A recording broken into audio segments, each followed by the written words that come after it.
What's up, Fixburgh? Welcome back to the channel, and today we're going to tackle another common DIY home project, replacing a receptacle. So stick with us. To do this job, you'll only need a few basic hand tools, which most homeowners will have available. So starting in the middle, just a Phillips head and a flathead screwdriver, any will do. To the left, this is just a standard pair of wire strippers, which we'll use to strip the ends of the wire, make some connections on our receptacle. It can also be handy to have a regular utility knife, just a single straight blade, and that can be useful if you need to strip back any of the insulation, the sheathing of the wire. And then here to the right, these are a couple of electrical testing tools that you may or may not have access to. This one is called a non-contact voltage detector, or you may hear it referred to as a hot stick. And what this will do when we turn it on and we bring it into proximity of electricity, it will beep and let us know that we have voltage there, that there is power.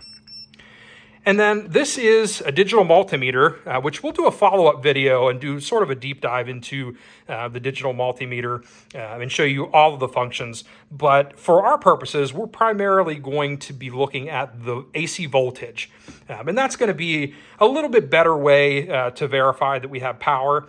It'll tell us that power is there, and it'll also allow us to measure the voltage to ensure that we have the appropriate voltage coming to our new receptacle. So before we get started, I wanted to take a moment to talk about the receptacle that we have currently and the device that we're going to replace it with. So currently we have a standard 15 amp duplex receptacle, like you're used to seeing in most of the outlets in your home. And today we're going to replace that with a ground fault circuit interrupter, a GFCI outlet. And that's going to do a few things for us. In our case, we're in a laundry room. And so this is a common upgrade in areas where you have water. So your kitchen countertops, laundry rooms, garages, exterior outlets should all be these GFCI. And what that will be, this outlet is built with an internal safety circuit, and it's designed to monitor the current that's coming in and the current that's going out. And it compares those two, because if there's a difference in those, that means that there's a ground fault somewhere. So this device will monitor that, and it can react incredibly quickly if that circumstance should present itself. And you can see on this device, you have two buttons. You have a test and a reset.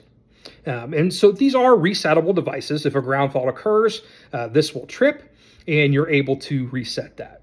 You can also manually test using the test button to make sure that that safety circuit is functioning. And most GFIs, modern ones anyway, will have an LED indicator light, which you'll see down here, that will light up to let you know the condition. Under normal operating conditions, this one will be green, and if it has a fault, it will be red. So this is a really common safety upgrade that you'll find in those certain areas of your home to protect you primarily as the individual that is plugging something in. It gives you protection against shock in those areas where you might be prone to having those ground faults.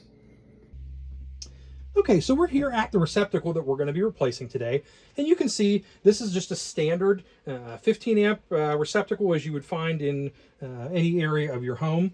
And so the first thing that we're going to do, I can demonstrate our non-contact voltage detector that we talked about. And this is going to allow us to see the voltage there. So if we turn this button on, you'll see as I place this near, it's going to alert, and it's going to let me know that we have voltage there. This is a really quick and easy way to detect that and make sure that we're safe around the electricity. So before we dive into this outlet, the first thing we're going to want to do is shut the power off. Most of the electrical boxes that you'll run into have space for labeling. The trouble is, not always are they labeled or labeled accurately. Things change over time as new circuits are added, uses for existing circuits are changed. Things may or may not have been updated. So always go to your panel first, see if you can locate what circuit you're going to be working on via the label, and start there. If you can't, we can always tried to trace that out. And I have a handy way that I go about doing this. They do make a tool for this, a tracer, which we can also cover in a follow-up tool video. But an easy way that the average homeowner can do this is just by taking a device and plugging it into your existing outlet. So in our case, I have just the end cord here for a vacuum cleaner. And our garage is just out off of the laundry room. So this will allow me to go to the panel and test out some breakers to see which one this is. And I'll be able to hear that vacuum cleaner shut off once I find the right one. So let's get this plugged in and we'll give it a try. So here we are at our electric panel, and you can see this is representative of the average older electrical panel that you'll see in most homes. You can see on this side, we do have a spot for some labeling, and there are some things existing labeled there, but as you can see, they don't exactly line up. So you can see the numbers for the spaces will be in the center of your panel embossed into the cover. And I can already tell that some of these don't necessarily line up. We don't have breakers where this says we do. So we're going to be in a situation where we need to use our vacuum cleaner or another similar device to be able to test this. So I like to start just right at the bottom. And you may or may not be able to hear the vacuum cleaner in the background, but I can hear it from in the garage here. So we'll just start from the bottom. And lucky enough, it was the first breaker we tried. So this 20 amp breaker is now in the off position, and we can go back to our outlet and confirm that we don't have power with our voltage detector. Okay, and with our breaker now tripped, we have confirmed that our vacuum cleaner is not running. So we'll take and disconnect our cord, and then we can come back and use our voltage detector again. And we'll see that as we run this around, we don't have any voltage. And so that's a good indication that this outlet does not have any power, that we do have the correct breaker after all. If you want to be extra certain, I think you'll see some people have varying opinions about the non-contact detectors. Some of the folks you'll talk to don't really like them. And so we can check that as well. With our multimeter, we can take and we can put our prongs on the sides of the outlet. And we're just going to go onto the outside to these contacts, these screw contacts.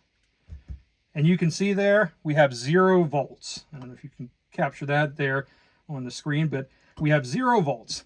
So this is an even better way to go about doing that, just to validate that you're using the best tool possible.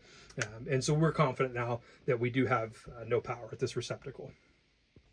Okay, so we're going to get started with disassembling the outlet here. And the first thing we'll do, there are small screws that hold the device into the box at the top and the bottom, and we're going to go ahead and remove those. These are flathead screws, so we'll run these out quickly. Right, and so we'll go ahead and pull this out the best that we can here. And we can see we have our hot wires, our black wires on one side, and then on the bottom side, we have our neutral wires.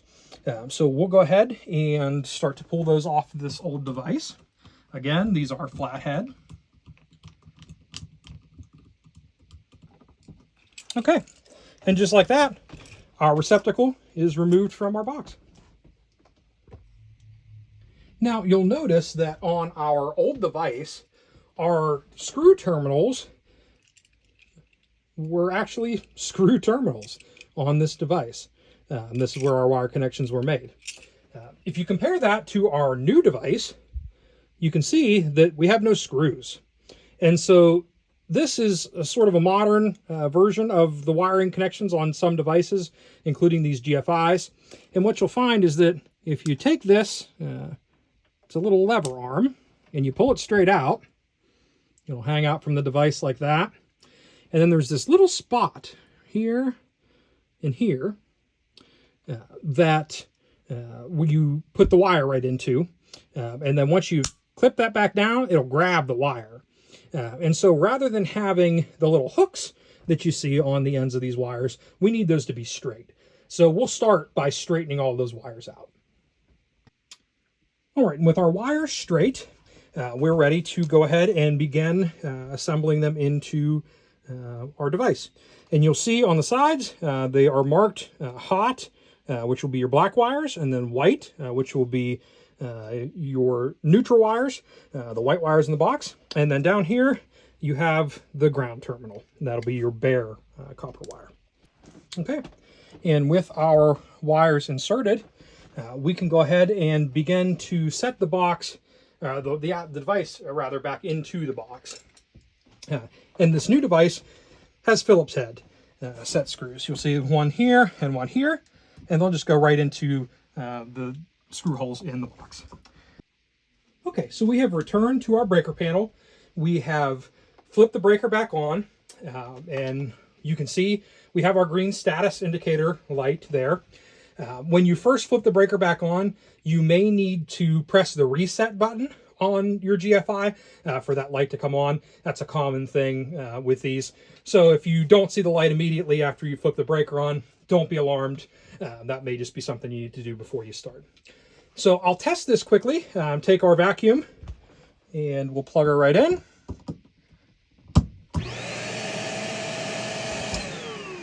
You can see we've got power there. We'll go ahead and test both just to make sure the top and the bottom are functioning. And we've got power in both, so that's great news. Now we're ready to start some finishing touches here.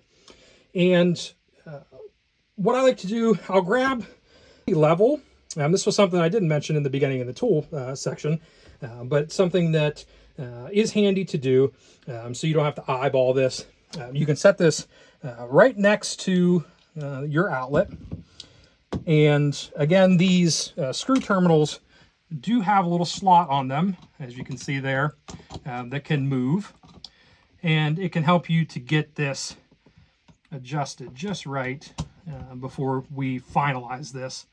There we go. We can screw that down nicely now. All right. And so now with our outlet straight, we can go ahead and move on to the final step. We'll be installing a wall plate. This is just a standard nylon. Some of these are made of plastic. I prefer the nylon. They're a little less brittle, a little less prone to breakage. You may see them even referred to as unbreakable. I assure you, you can break them if you're not careful, but they are a little bit more resistant. So we'll go ahead and open this package up. And you can see this cover just has two flathead screws on the top and bottom. And those will go into these screw holes on the device, just above and below the screw holes that we were using for the device to the box. So that will mount right there. And then these don't take much. These are probably the most delicate of all. Make sure that you are gentle with them. They're also painted screws, so you can chip that paint if you're not pretty careful. So get those just snug.